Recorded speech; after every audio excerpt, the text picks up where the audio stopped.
I am not flirting with you. I'm literally just being kind. It's a little sad how we've reached a point where basic human decency means someone is flirting. That just shows how deprived people are of good energy nowadays. And it breaks my heart a little. I get it.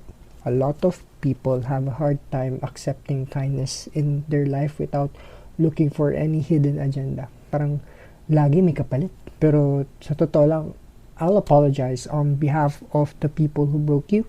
Yung mga taong sumira sa tiwala mo kaya ngayon, pati simpleng kabutihan pinagdududahan mo. They made you so defensive na kapag may nagpakita sa'yo ng genuine care, iniisip mo kaagad may kapalit. But listen to me, I genuinely love making people feel human. I love making people feel accepted. And it's okay if you don't know how to handle that yet without overthinking it, but that is a healing process you need to figure out. And yes, your trauma is not your fault. And the truth is, it's up to us to heal that trauma. Gusto ka lang naman tratuhin bilang tao, pero please do know, hindi ka nilalandi. I hope you heal to a point where kindness doesn't feel like a romantic trap anymore. Okay? Okay. Good night.